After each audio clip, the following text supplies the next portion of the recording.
kaum muslimin, kaum muslimat, jemaah Masjid Al-Ihsan, Markas Islami Kabupaten Kampar yang dirahmati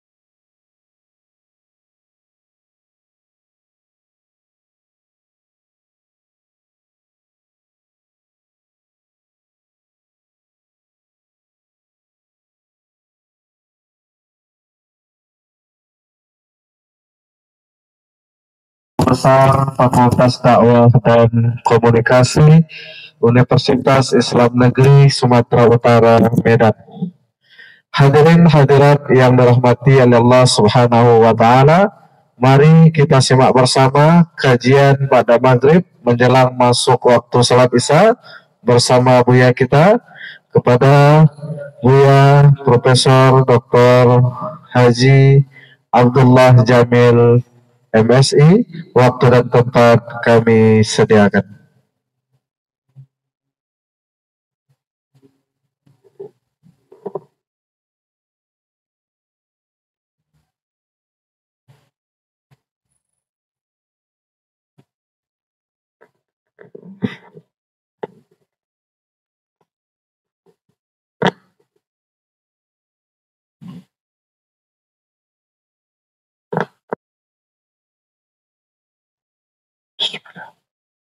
Assalamualaikum warahmatullahi wabarakatuh. Hamdan wa syukran lillah, salatan wa salaman ala rasulillah wa ala alihi wa sahbihi wa mawalah. Alhamdulillah, pada malam ini kita dapat melaksanakan sholat maghrib berjamaah, dan kita lanjutkan dengan pengajian rutin sebagaimana biasanya di Masjid Al-Ihsan, Markas Islami, dilaksanakan. Semoga menambah wawasan keilmuan, wawasan keislaman bagi kita semua. Salawat dan salam atas junjungan alam Rasulullah Muhammad sallallahu alaihi wasallam. Allahumma salli wa sallim alaih. Hadirin jamaah yang berbahagia, Syekh Profesor Yusuf Qardawi dalam salah satu karyanya menjelaskan tentang karakteristik ciri dari ajaran Islam.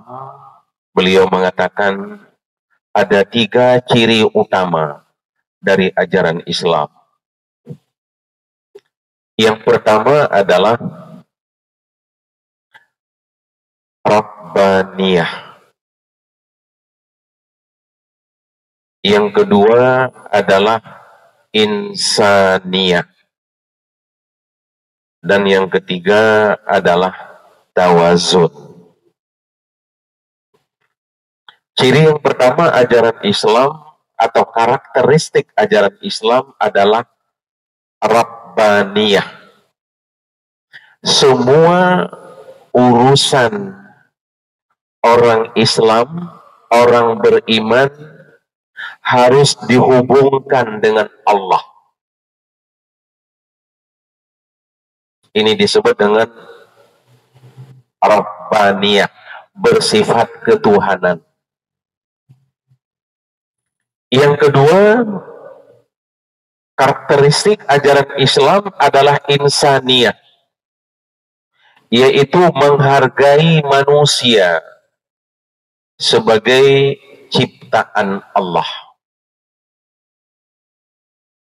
Dari sinilah kita lihat firman Allah dalam surah Ali Imran ayat 112, "Dzuribat alaihimuz zillatu aynama thuqifu illa bihablim minallah wa hablim minan nas." Mafhum mukhalafah, pemahaman terbalik dari ayat ini adalah Ali Imran 112, manusia itu mulia Manusia itu mulia dalam pandangan Allah jika kita mampu membangun hubungan baik dengan Allah dan membangun hubungan baik dengan sesama manusia. Hablum minallah dan hablum minan nas.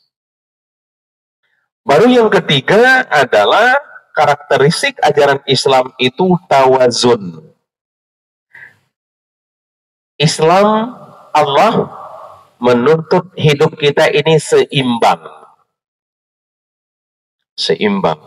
Kalau kita naik mobil, angin mobil, ban kiri dan ban kanan tidak sama, maka tidak enak dalam mobil atau dalam kendaraan. Baru enak bagaimana? Kalau anginnya sama. Kalau di depan 32, sebelah kiri, sebelah kanan 32 juga. Sehingga jalannya lurus, enak di dalam. Demikian juga kalau di belakang 35, kiri 35, kanan 35, insya Allah dia akan lurus karena ada keseimbangan. Kita ingin mengambil beberapa contoh tentang karakteristik yang pertama, bahwa ajaran Islam itu perbuatan a'malul ibad, perbuatan hamba manusia itu harus selalu dihubungkan dengan Allah Subhanahu wa taala. Untuk apa? Agar kita selamat.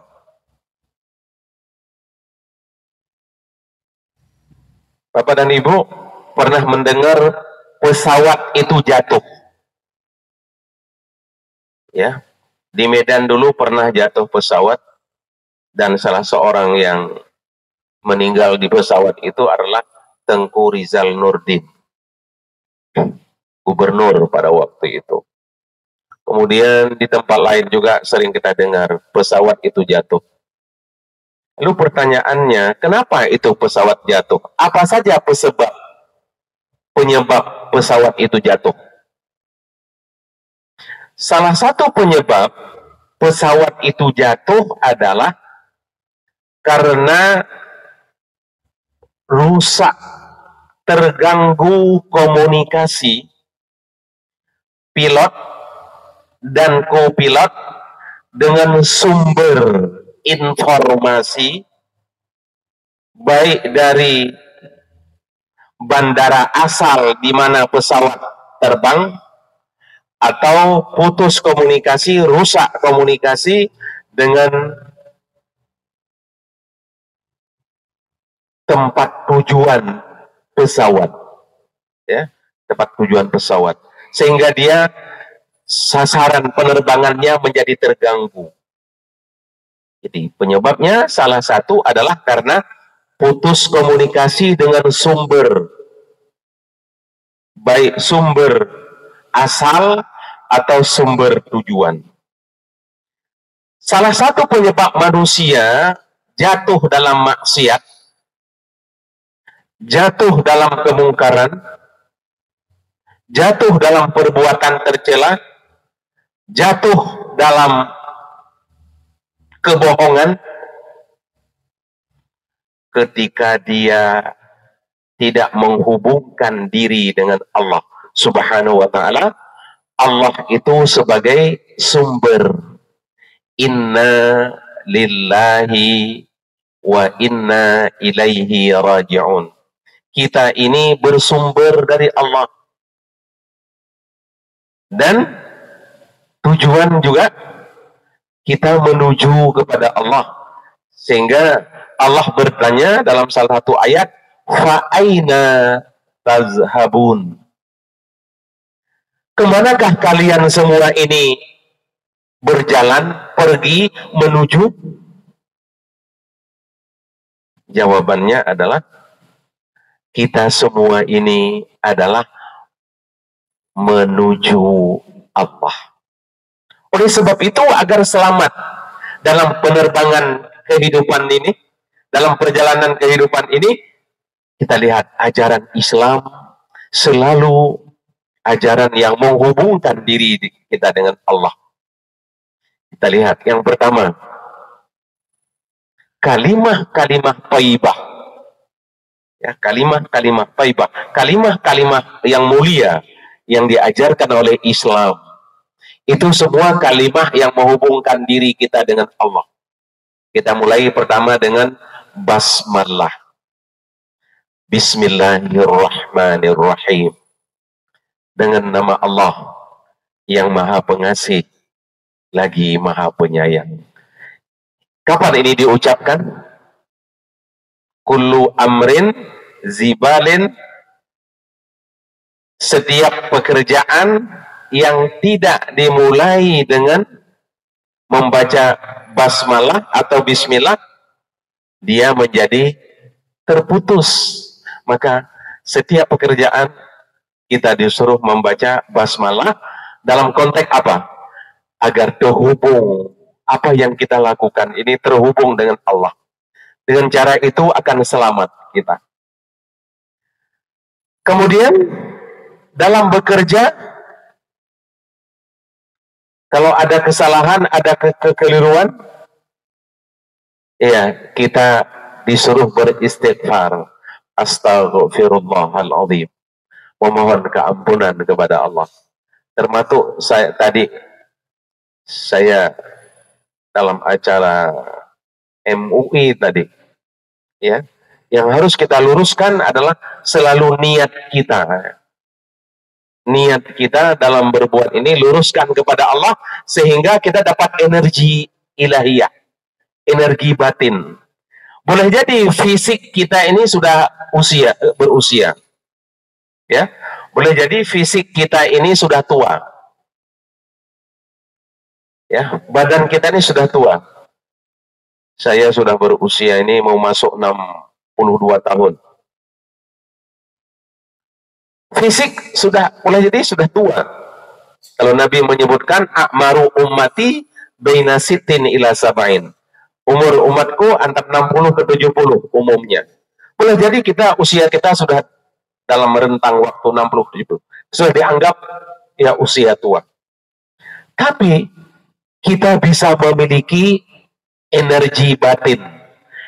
Ya, bukan energi fisik, energi batin. Inilah yang membuat umat Islam menang dalam perang.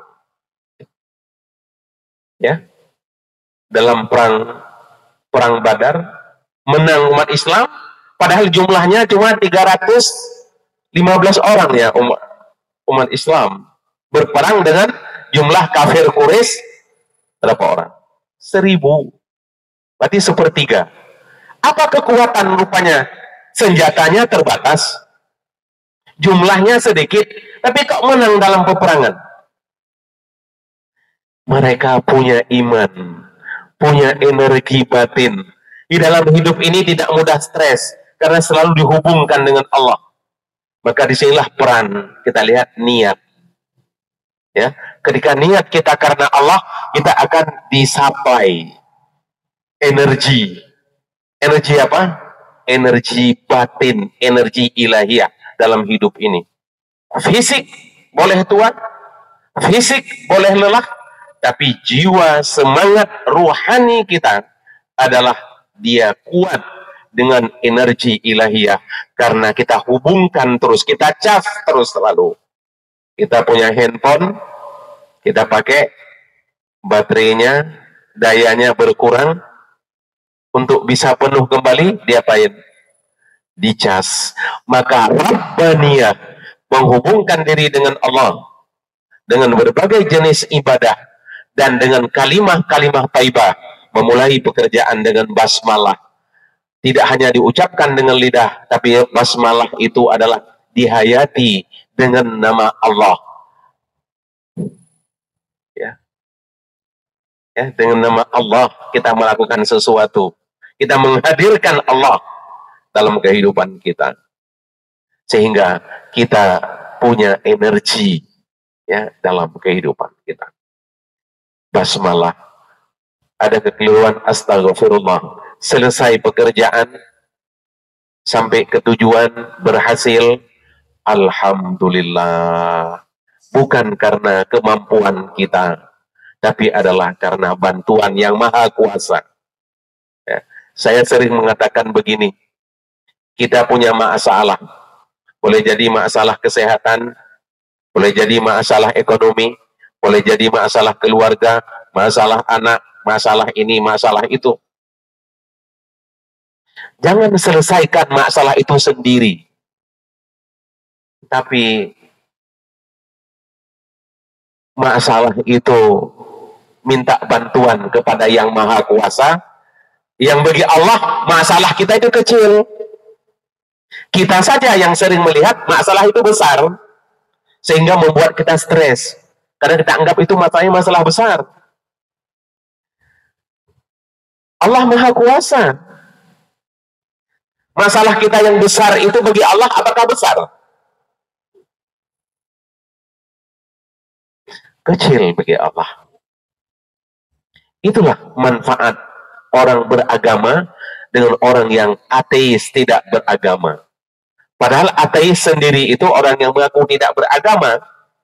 Andai kata terjadi rusak mesin pesawat di ketinggian sekian ribu kaki, di situ ada orang beriman, beriman kepada Allah, ada orang beriman kepada selain Allah, di situ ada orang ateis tidak beriman. Kira-kira ketika diumumkan pesawat mati dua-dua mesin, maka harus bersiap-siap pakai pelampung, bla bla bla bla bla. Kira-kira yang tidak beriman ini, ateis ini, apa yang dilakukan? Saat itu, kata ahli psikologi, saat itu dia muncul jiwa ketuhanannya. Karena sebuah manusia ini bertuhan. Ya, manusia ini bertuhan. Cuma mulutnya saja yang tidak mengaku ada Tuhan. Itulah orang-orang ateis. Saat itu, orang ateis yang tidak mengaku beriman kepada Allah juga akan menginginkan ada bantuan. Kepada siapa dia inginkan bantuan? Kepada pilot, tidak mungkin dia bisa bantu. Mesin pesawat sudah mati. Kepada co-pilot, tidak mungkin. Kepada penumpang yang lain, masing-masing juga perlu bantuan. Di saat itu, para ateis itu adalah juga tumbuh rasa ketuhanan. Sesungguhnya, semua orang adalah punya rasa ketuhanan pada dirinya, karena kita ini lemah, kita butuh bantuan yang maha kuasa. Jadi, menghubungkan diri dengan Allah dengan kalimat-kalimat thayyibah, termasuk mengucapkan Alhamdulillah.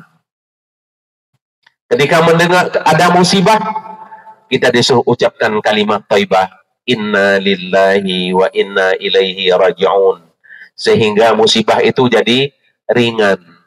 Tidak membuat kita terlalu berat menghadapi musibah, karena kita telah berikhtiar, berusaha, lalu musibah itu datang. Kadang-kadang musibah itu cara Allah mendidik kita. Kadang-kadang musibah yang dihadapi oleh manusia adalah cara Allah mendidik kita, manusia. Karena susah dididik secara normal, jadi manusia harus dididik dengan musibah, baru dia sadar. Maka ketika ada musibah, kita disuruh ucapkan Inna lillahi wa inna ilaihi raji'un. Kita ini berasal dari Allah, diatur oleh Allah. Tugas kita berikhtiar ketika ada musibah. Kadang-kadang musibah itu memberikan hikmah di balik musibah, membuat orang sadar. Bukankah dengan tsunami jadi berdamai antara pemerintah RI dengan gerakan Aceh Merdeka?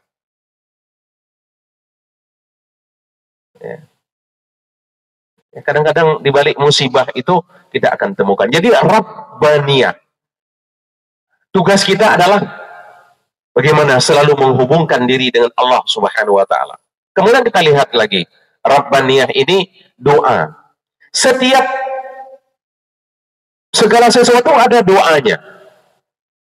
Doa itu kan memohon kepada Allah, menghubungkan diri dengan Allah. Kita lihat. Mau tidur, ada doa.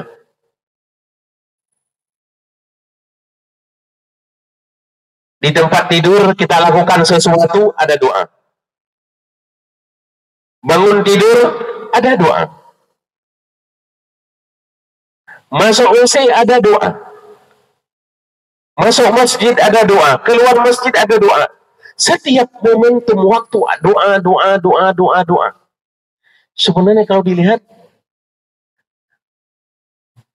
selain doa, mukhul ibadah, inti ibadah, itu semua adalah untuk menghubungkan diri selalu manusia kepada Allah.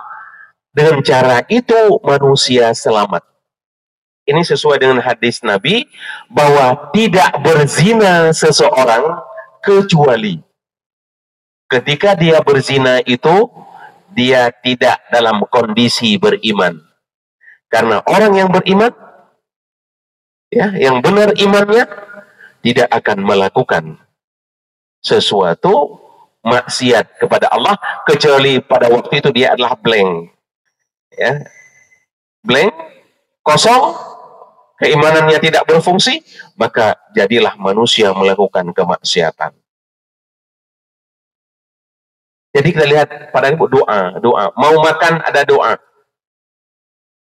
Selesai makan ada doa. Doa, naik kendaraan ada doa, semua doa. Doa-doa ini semua jangan dianggap remeh. Kalimah thayyibah, doa-doa itu adalah upaya menghubungkan diri kita kepada Allah agar kita mendapat energi batin dalam hidup ini tersambung dengan Allah dan kita terhindar dari perilaku maksiat. Karena kita sangat khawatir kalau nyawa kita, malaikat Israel datang ketika kita sedang bermaksiat. Ya, ini bisa disebut dengan su'ul khotimah. Kita diharapkan adalah meninggal dalam husnul khotimah. Inilah yang disebut dengan karakter yang pertama, Rabbaniyah. Saya ingin hubungkan dengan salat, Bapak dan Ibu. Ada 5 waktu salat. Salat subuh, zuhur, asar, maghrib, isya. Yang paling lama waktunya adalah antara satu waktu salat dengan salat berikutnya, yang paling lama yang mana? Yang paling lama antara subuh dengan zuhur dan antara isya dengan subuh. Kita lihat. Ada apa di sini? Antara subuh dengan zuhur ada ibadah salat apa di sini? Antara lain ada salat duha. Ini apa maknanya ini? Agar dalam waktu yang panjang, kalau subuh sekarang pukul 5, zuhur pukul 12, 6, 6, 7, 8, 9, 10, 11, 12. Ada 7 jam dari subuh ke zuhur. Antara 7 jam ini jangan sampai seorang muslim terputus. Maka itu ada sunnah, yaitu salat duha. Duha. Kalau enggak kan terputus ini hubungan kita ini antara subuh dengan zuhur. Kemudian antara isya dengan subuh. Isya jam 7:30, 8:30, 9:30, 10, 11, 12, 1:30, 1:30, 2:30, 3:30, 4, 4:30, 9 jam, lebih lama lagi. Antara isya dan subuh, di situ juga ada ibadah, yaitu salat tahajud. Wa minal laili fatahajjat bihi nafilatan lak asa ayyab'atsaka rabbuka maqaman mahmuda.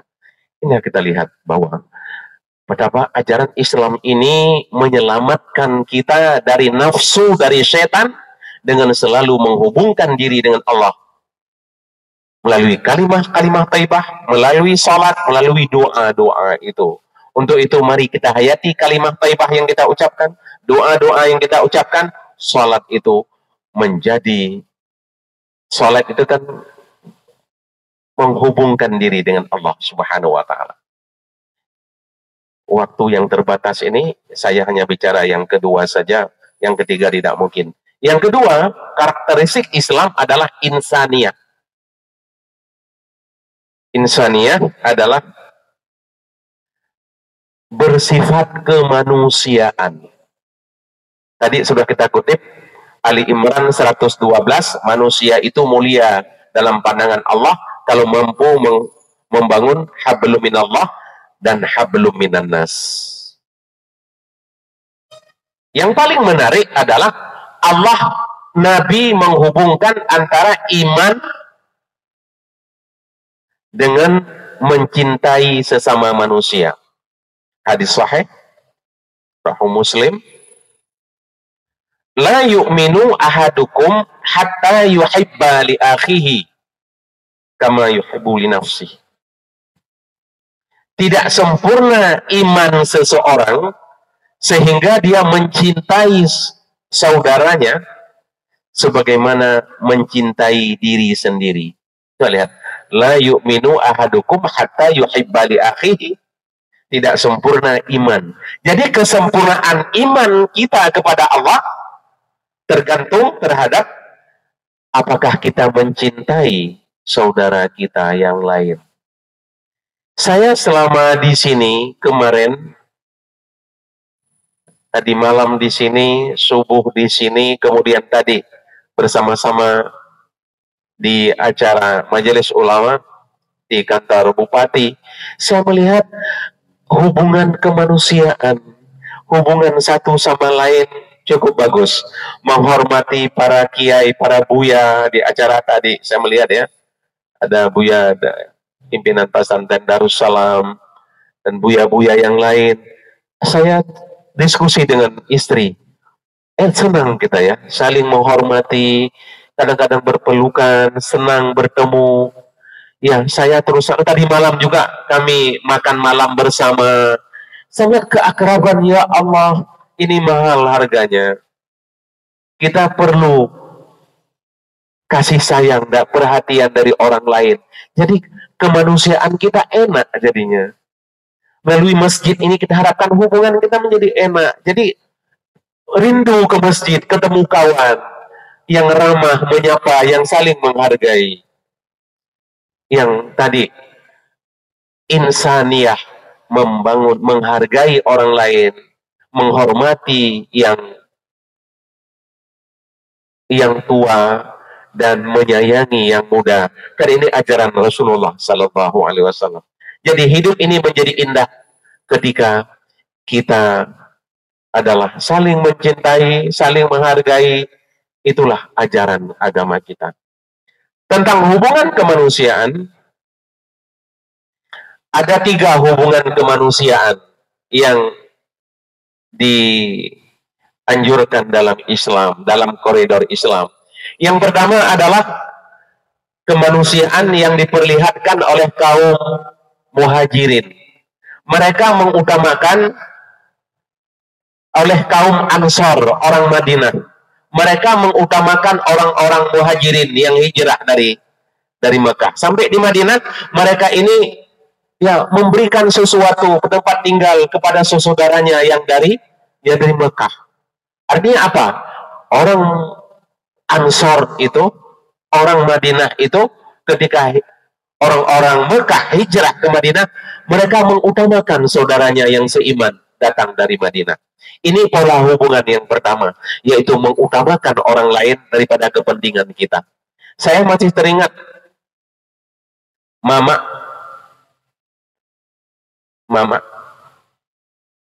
itu kalau mau makan, itu ayah tempat duduknya khusus, piringnya khusus, semua khusus.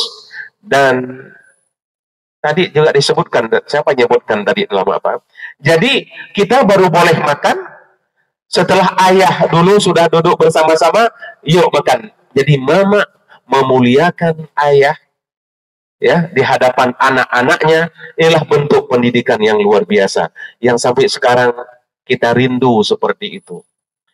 Jadi pola yang the best adalah mengutamakan yang lain. Seorang suami, seorang istri mendahulukan suaminya, menghormati suaminya, menjadikan contoh di depan anak-anaknya. Kemudian pola yang kedua adalah yang tadi, la yuminu ahadukum hatta yuhibba li akhihi ma yuhibbu li nafsihi, yaitu menyayangi orang lain sama, tidak memperlakukan lebih tinggi, minimalnya sama kita perlakukan, itu juga sudah bagus hadis yang tadi. Kemudian ada yang di bawahnya, muslim yang baik itu adalah tidak mengganggu saudaranya baik dengan lisan maupun biadi, dengan tangan. Jadi yang paling rendah hubungan kemanusiaan kita adalah tidak mengganggu saudara kita, tidak menyakiti saudara kita, baik dengan lidah maupun dengan tangannya. Itulah 3 hubungan kemanusiaan. Kalau bisa kita dahulukan orang lain, itu yang terbaik. Kalau tidak bisa, yang kedua, ya perlakukan sama. Kalau tidak bisa, jangan pernah menyakitinya. Kita sudah bagus hidup kita seperti itu. Bapak dan Ibu, kalau di Medan, di sebagian masjid itu ada tradisi. Setelah sholat jenazah, imam bertanya kepada jamaah. Pertanyaannya, apakah di sini bertanya tentang khair, tentang jenazah, di sini ada dipraktekkan? Ada ya? Jadi imam bertanya kepada jamaah, para jamaah sekalian, bagaimana kesaksian kita kepada jenazah ini? Apakah baik? Jamaah menjawab khair atau baik. Diulang lagi sampai 3 kali. Kalau perlakuan kita kepada orang lain dengan 3 pola tadi, maka ketika kita meninggal dunia, imam minta persaksian kepada kita, apakah kita orang baik? Kira-kira ikhlas nggak dia menjawab baik? Insya Allah dia ikhlas. Tapi kalau dalam hubungan sosial, saling menyakiti, saling menipu, saling merendahkan, fitnah, ghibah, dan lain-lain, mungkin mulutnya akan mengatakan, apakah baik? Tidak enak kalau saya bilang tidak baik. Ya, mulutnya akan dia bilang baik, tapi hatinya belum tentu kita hati orang.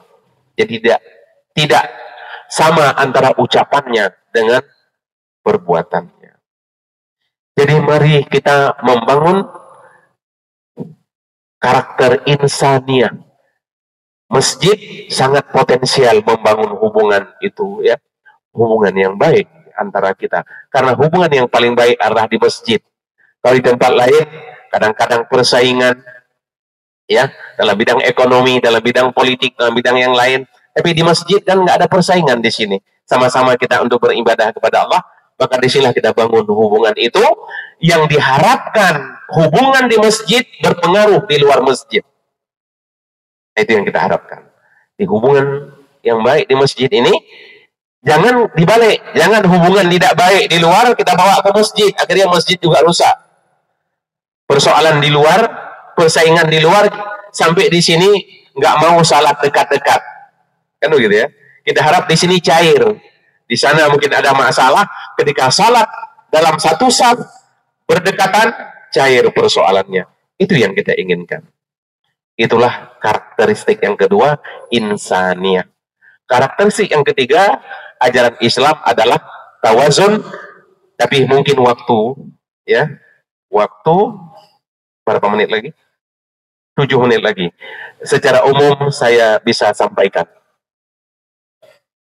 Kita punya waktu 7 menit lagi, atau kita 7 menit lagi ini kita diskusi, atau 7 menit lagi ini saya sampaikan satu, tapi agak panjang memang. Mana yang kita tempuh? Mungkin yang pertama kita tempuh ya. Mungkin ada yang ingin kita coba komentar ya. Komentar tentang Rabbaniyah dan Insaniyah ini. Apa persoalan? Silakan Bapak dan Ibu.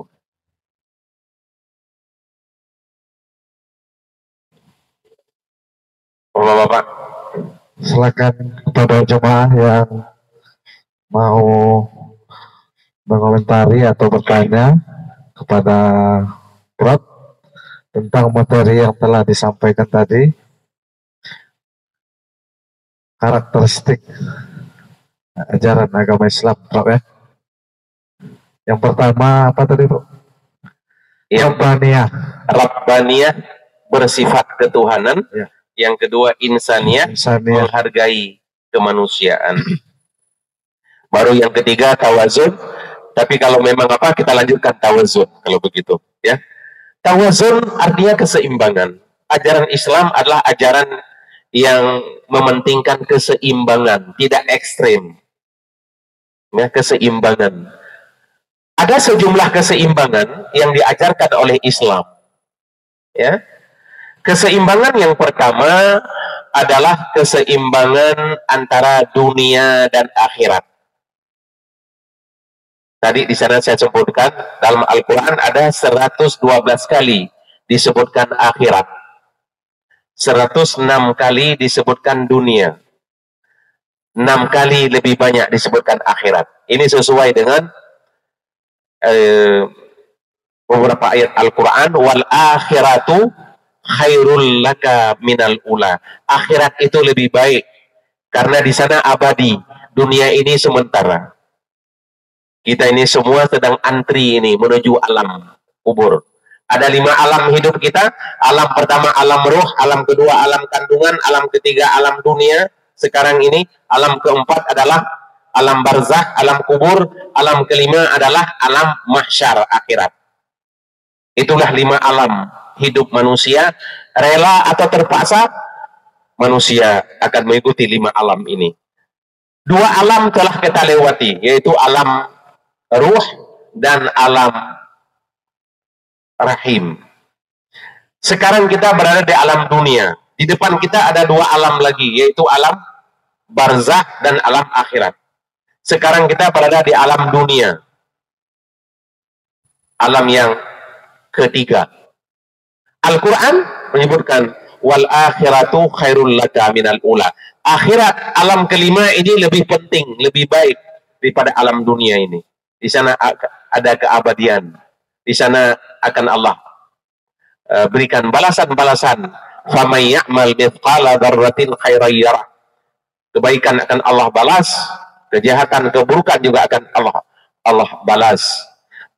Akan tetapi pada ayat yang lain, Al-Qasas 77, Allah ingatkan, wabtaghi fima atakallahu daral akhirah wala tansa nasibaka minad dunya.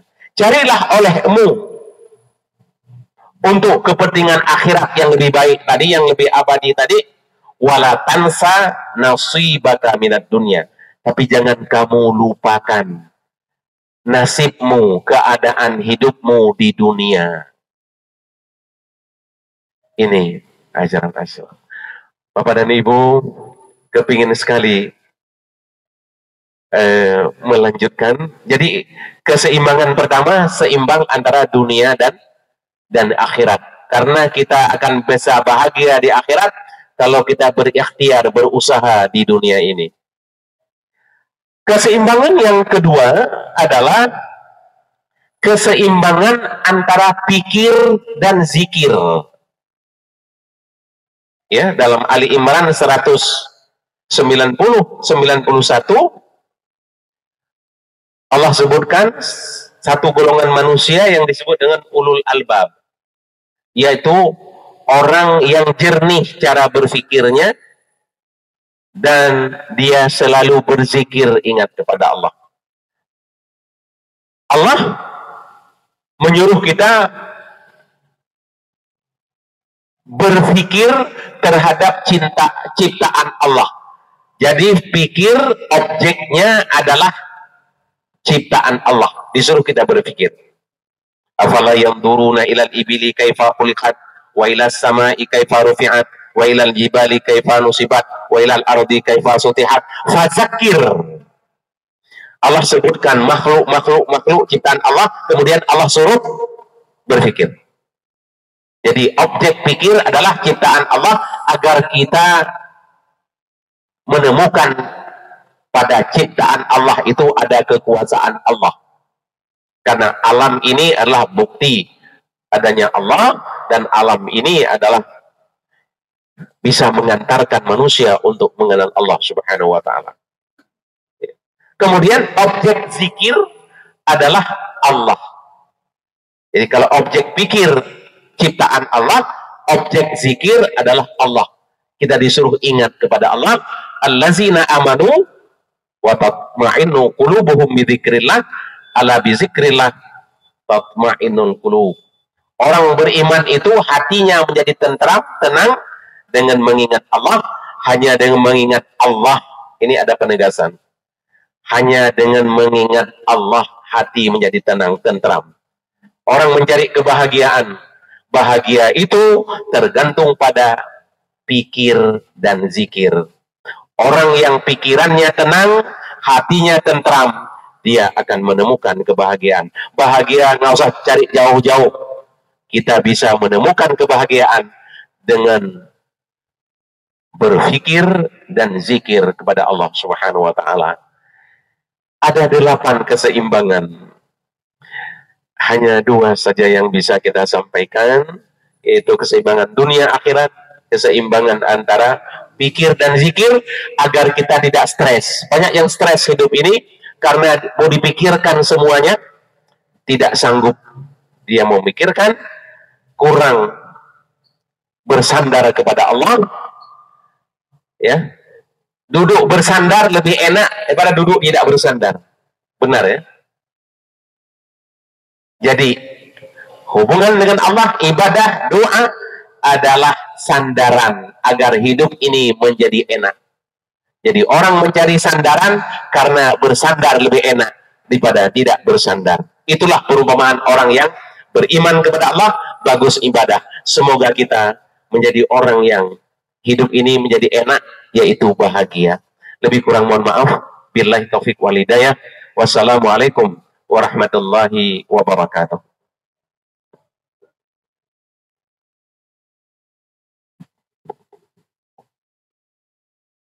Allahu Akbar, Allahu Akbar. Allahu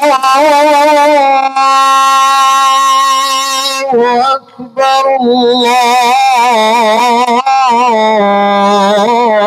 Allahu Akbar. Asyhadu an la ilaha illallah.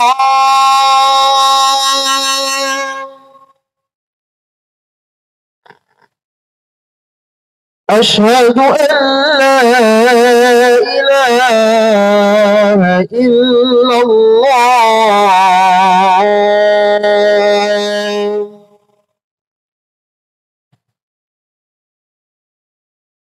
أشهد أن محمد رسول الله.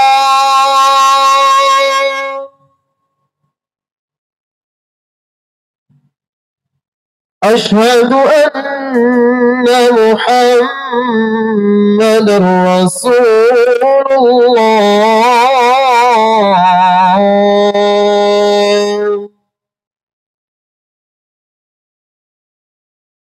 حي على الصلاة.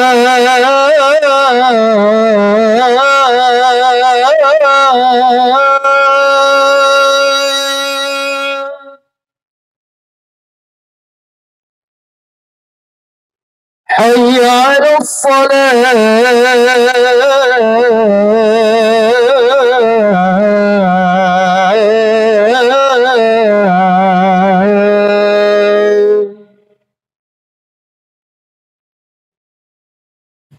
حي على الفلاح.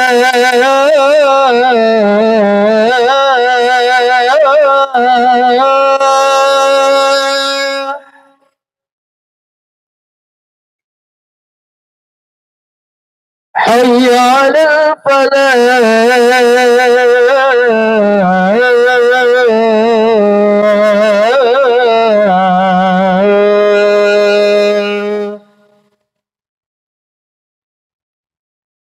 الله أكبر، الله أكبر. لا إله إلا الله.